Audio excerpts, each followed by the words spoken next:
Hi, it's New Year's Eve and we are loaded up in the car again. This time we're not heading quite so far, we're just going to a friend's house for the evening and staying over so we can drink Prosecco. So, well, you're not drinking Prosecco, you're having a sleepover with your friend.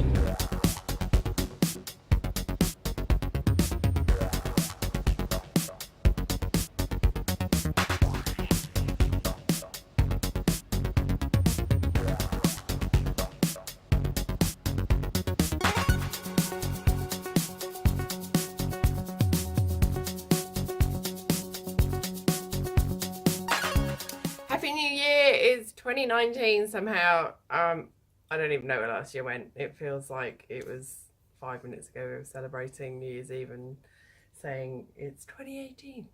So 2019, New Year, that time of year when people make resolutions, which is, it's not something I tend to do very much, but there's a couple of little things that I want to sort of just reflect on from last year and things that I want to do differently this year. Not resolutions as such, but things I just want to keep in mind going forward into this new year. So last year I struggled with mental health a lot, especially anxiety. I had panic attacks for the first time in a very long time, which was a bit of a frightening time. And I think a lot of it comes down to me putting too much pressure on myself. So one of the things I'm going to do this year is do things for me and do the things I want to do and the things that are going to benefit me, my mental health, my family, and my business. And I've got to learn to say no to people more. So I'm terrible. I just want to do everything for everyone, and I find it really hard to say no, but that ends up with me just having so much stuff piled on me that I don't have time to do, and it makes my anxiety so much worse. So that's my big thing, my takeout from this year and going into this new year is saying no to people. So I apologize in advance now if you're on the receiving end of this saying no, but I've got to do it for my own health and well-being. So it's definitely something I need to learn how to do more and not feel guilty about it. That's the other thing, say no and not feel guilty for saying no, which is hard. It's really hard. The other thing I want to do better this year and really get on top of is just managing all of my social media, my filming schedules, my uploading schedules. It's something that I haven't been that great with. My time management's really good. I know how long things take me, but I haven't really been sticking to a schedule. I think part of it is because I started this part-time job 6 months ago, and at the time it was meant to be for 5 weeks, and then it just sort of carried on, and I'm back there as of next week indefinitely. So I don't know how much longer that's going to go on. So a lot of things kind of slipped by the wayside because I just didn't have time. So I think the way to get back on top of that is I just need to make a plan every Sunday night of exactly what I'm doing that week, for orders, for the hours I'm working, for what videos I need to film, what videos I need to edit, what I'm putting on social media in relation to everything. And if I haven't got anything specific going up or something new to put on, find some old pictures and do some reshare some things from the past. And I think the only way to, that I can really do that is to, write a plan every Sunday night of what I'm going to do. So that's my goal for this year, is just to be more organised around my week and what needs to be done in each week. It's something I used to do, but it's just, I've let it slide the last probably year or so. And it's something I need to get back on top of doing. So that's number 2 thing that I'm going to do.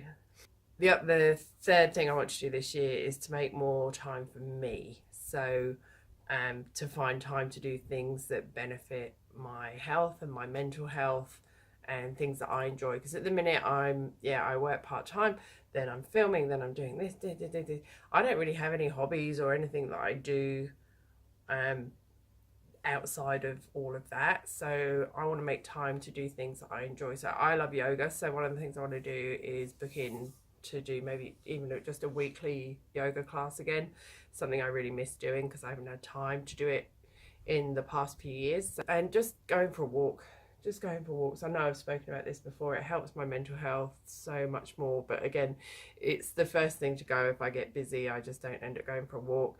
And it's hard, like the weather's 38 degrees. It's super hard to get out and go for a walk when the weather's this hot. So I'm going to try and make sure I put this into my weekly plan so I know when I'm going to go for a walk, when I'm going to go and do my yoga, when I'm going to do something else for myself as well.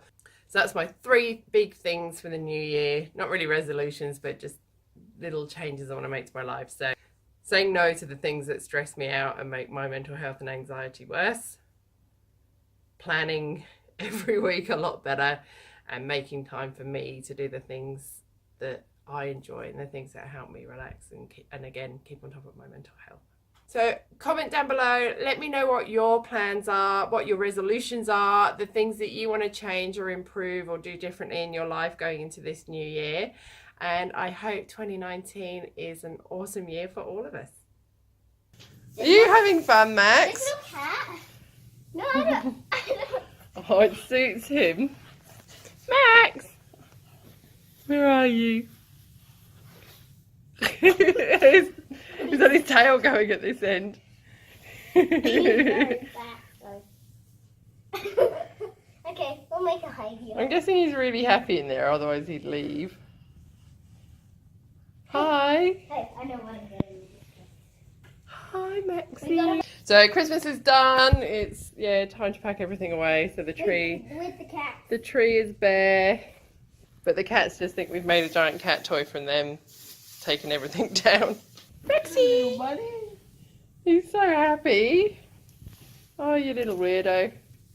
So the pumpkin vine's gone even crazier. It's just taking over the tree house, and we've got our first pumpkins as well. So there's one little baby one there. Oh, there's one in there now as well. I hadn't seen that one before. But check this one out as we come down here.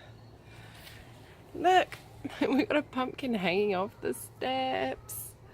Oh, I love it. I love it. Look, there's another baby pumpkin in here.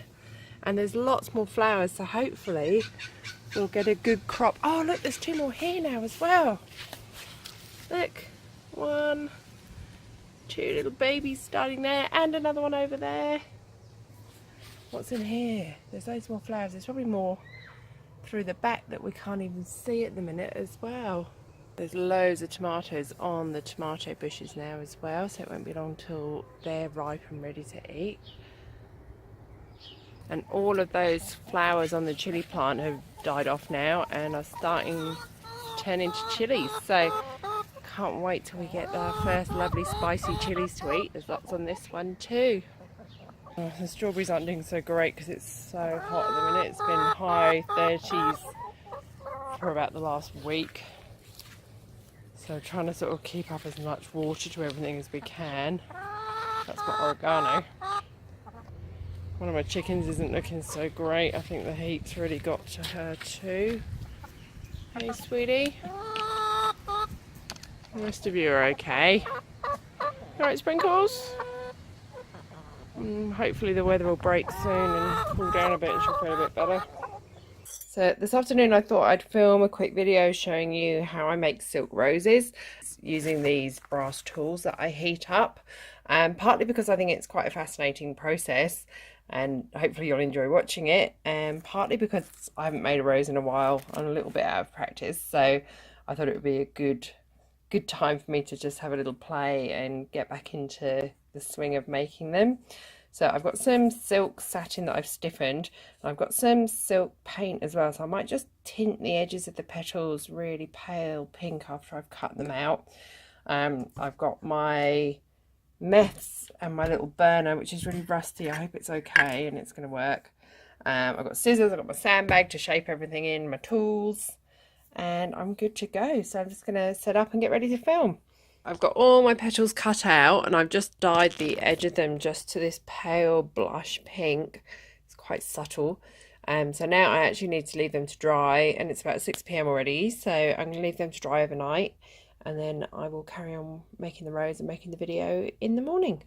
My rose is done. I'm so happy with how it's turned out. It's really big. It's, yeah, you can see it's the size of my hand.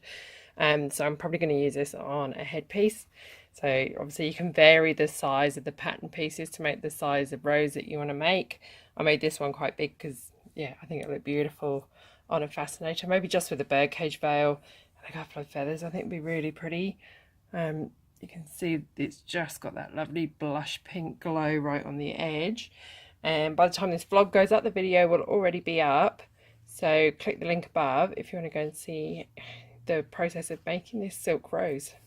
Hey, you know, the other day I said one of our chickens wasn't doing so well in the heat. Sadly she didn't make it. We found her this morning. She'd passed away during the night.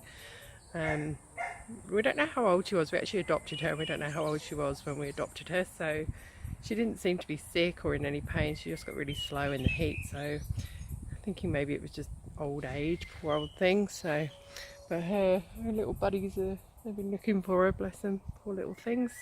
So last week, Friday, I had my first client of the new year come and see me. Yeah, and she's ordered a wedding dress for later in the year. So yeah, things are starting to pick up and get busy. I've been working on an order the last couple of days, making some ties for a client.